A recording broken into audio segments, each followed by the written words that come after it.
The Bobby Bones Show and St. Jude. We've got some very special guests with us now, BJ and Crosslyn.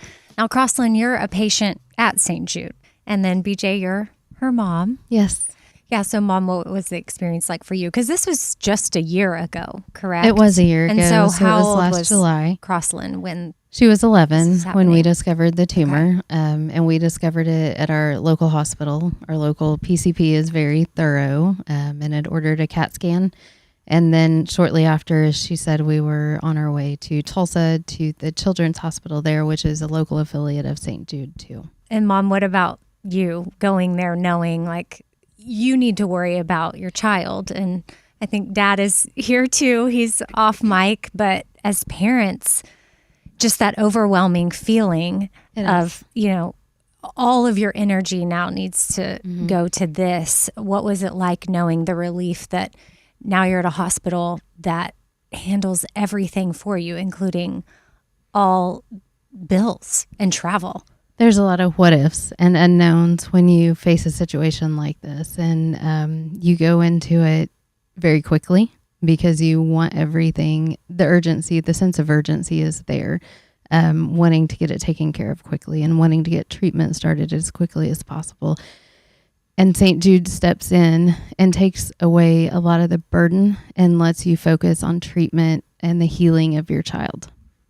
So the tumor, Crosslyn, was it removed? Yes. So you had a surgery. Mm-hmm. And then where are we in the cancer stage? So is it removed? And then did you have other treatments or? Yeah, we had.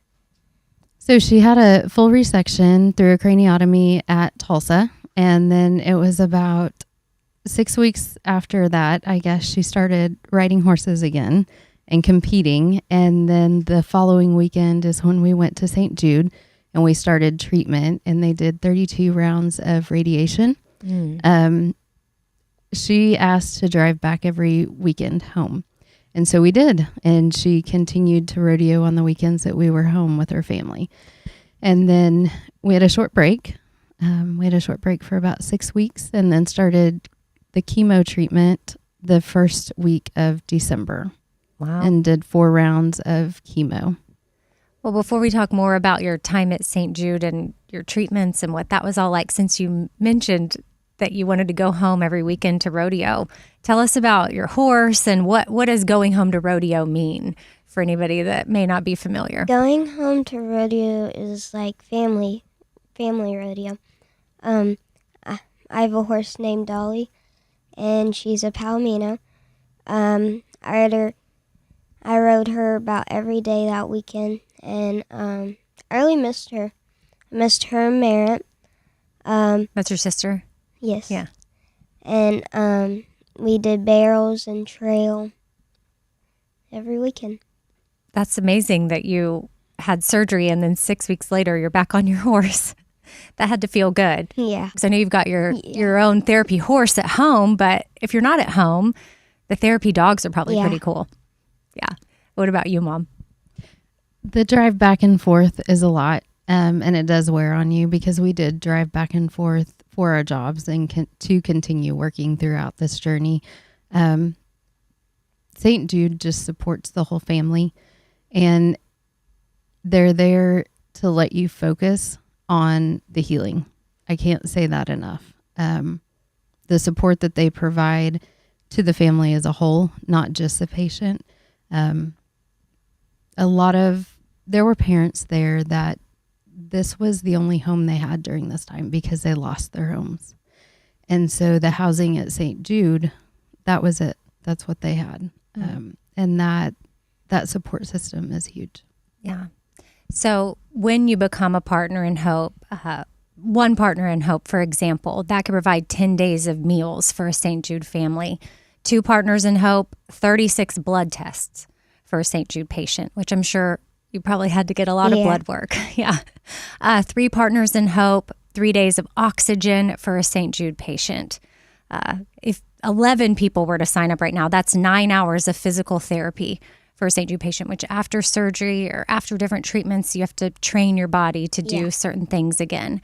Now, 33 partners in hope, that's 2 days in the ICU for a St. Jude patient. So a lot of different partners coming together, whereas one provides it, but it's sort of like that thing when if you just have like one brick at a house, like one brick, you don't really see it. But when all the bricks start to come together, you can build a beautiful home. And St. Jude, speaking of the bricks there, like my mom wasn't a patient at St. Jude, but she had cancer, and through Pimp and Joy, we were able to donate a lot through our listeners. And you've got your Pimp and Joy shirt on, and my mom has a brick at St. Jude. And I think of all those bricks coming together to build a special place that is taking care of people just like Crosslyn, right?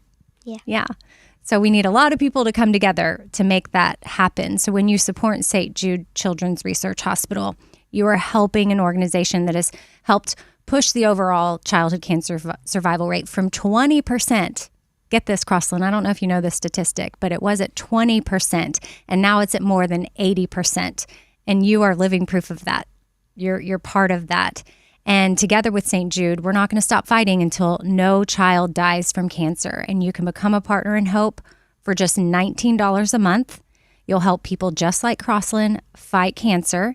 You can text Bobby to 785-833. You got to click the link from St. Jude to donate. Now, sometimes, Crosslyn, do you have a cell phone yet? No. Okay. Well, when you get one, you're going to get all these texts sometimes. It's like, click here. And you're going to be like, is this scam, spam? Don't click it. Don't click anything, basically, unless you have just texted St. Jude and then you get that, then you're allowed to click on it because it's legit and it's just a way to verify and confirm. And then when you do all that, you'll receive the special edition camo Pimp and Joy shirt made exclusively for today. You look very cute in yours, by the way.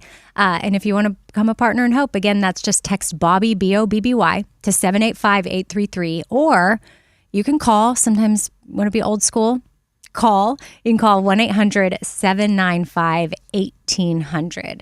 And again, families never receive a bill from St. Jude. We just got the testimony here from you guys. Have you ever received a bill? We have not received a bill. And I think one thing, if you don't mind me adding. Yeah, add. These kiddos, the treatment that they receive is top notch. However, during the week, the number of labs that they have to have drawn, the number of transfusions, platelets, blood transfusions that they have to have, I don't think people realize that. She had over 30 transfusions during her treatment.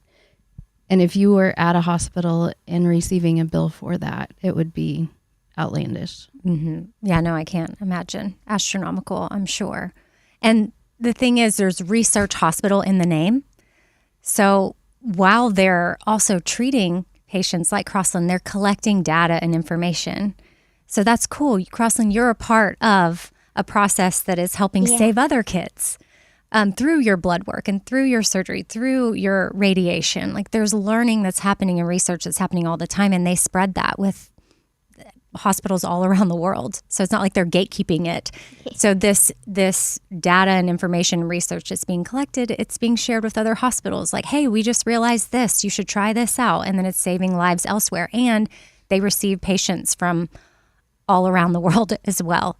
So anybody is welcome at St. Jude as long as the cancer that you have is part of what they're researching and studying, and that they want to make sure that they can be able to help you out as best as possible. So they fight some of the most aggressive childhood cancers, which is crazy to me that one day you just wake up and you start having these headaches, like you said, Crosslyn, and then you throw up. And it was only in the morning? Yeah. And then, but good thing you spoke up and you told your mom.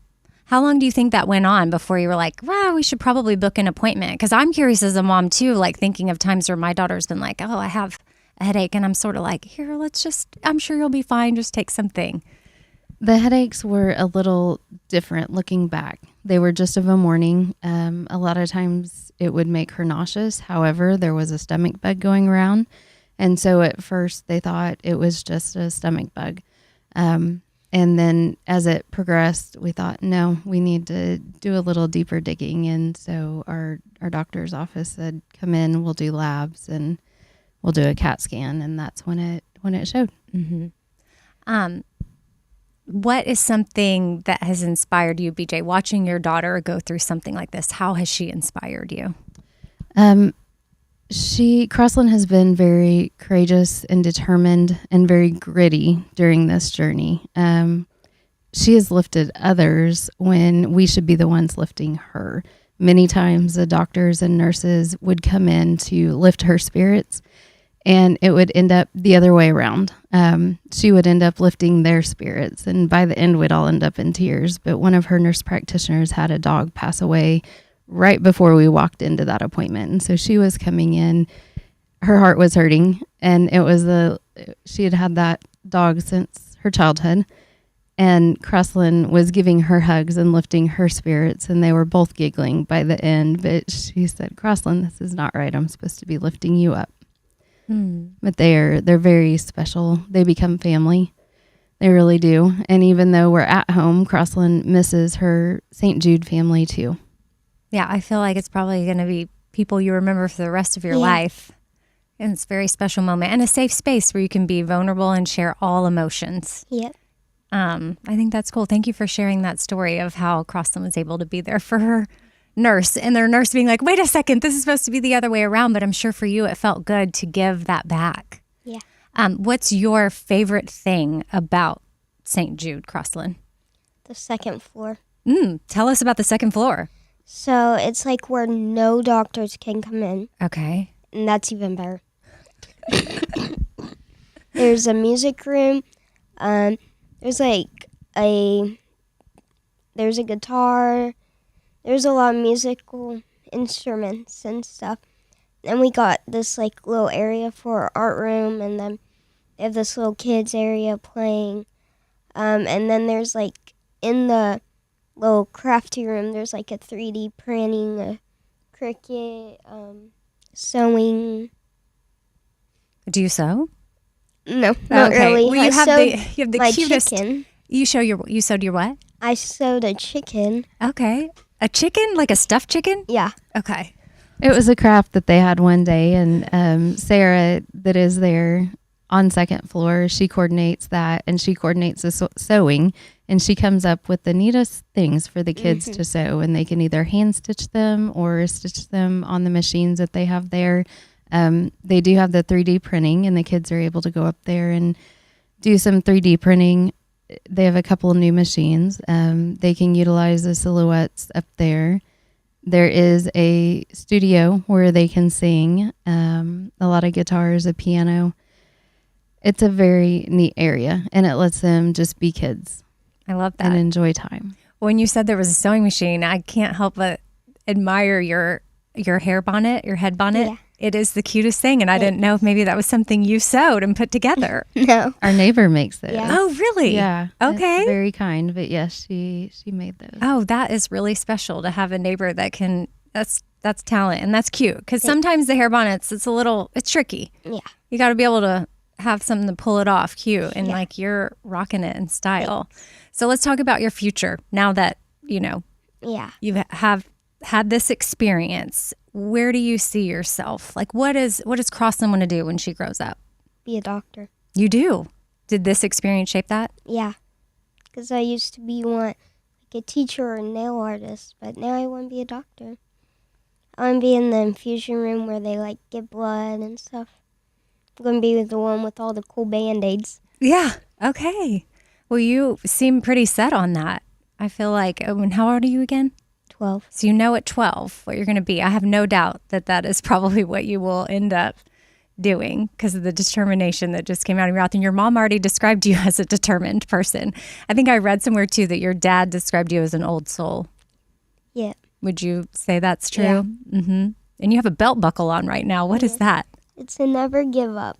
One of my friends I met in Missouri gave this to me, and he's fighting cancer too. And he has this tattoo that says never quit. And he really inspired me and stuff to like never quit. And I just like him. He's very nice. No, that's awesome. And what an awesome conversation starter too, because I'm sure a lot of people ask you about that belt buckle, and you get to, through your friend, encourage them to never give up and never quit. What's his name? Brandon. Okay, well, shout out to Brandon in Missouri, inspiring us all. Well, thank you for coming today and spreading joy. And that's exactly what St. Jude is all about. They're spreading joy to so many people, including you. And then you've done that with us here today. and inspired us. Like, we may not be going through exactly what you went through, but there's little things recently that I've wanted to quit on and give up on. And I'm like, well, wait a second.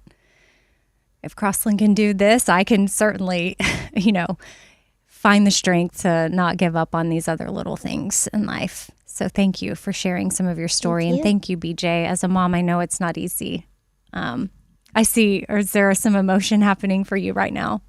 Yeah, I'm sure there's been a lot of that. Well, this is a safe space. All emotions are welcome. Yeah, because there's highs and lows through it, right? Yep. And what we get to do through this St. Jude Radiothon is come alongside others that are going through it right now and that are finding out in this exact moment. There's probably someone right now that's literally having a conversation that's like, hey, your child has cancer. He or he can come to St. Jude, and they're having to process that. So BJ, before we wrap, just like that moment for you as a mom, like what advice do you have for other families that might be in day one? It's hard at first. It's very hard. And I can't say that it gets any easier. It does as your time at St. Jude comes to an end and you are able to come back just for the scans and the checkups. But it is hard, and it is the highest of highs and the lowest of lows. And through all of those mountains, St. Jude is there walking beside you and pushing you and enabling you to take care of your child. Yeah.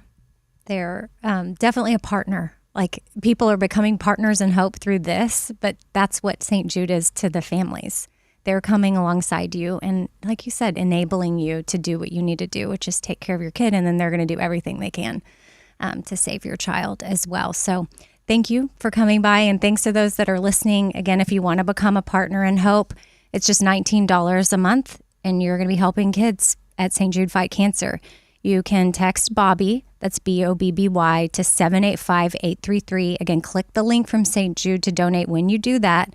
And then you're going to receive a special edition Pimp and Joy shirt that was made exclusively for today. Again, become a partner in hope. Text Bobby to 785-833. Or if you want to call, the number is 1-800-795-1800.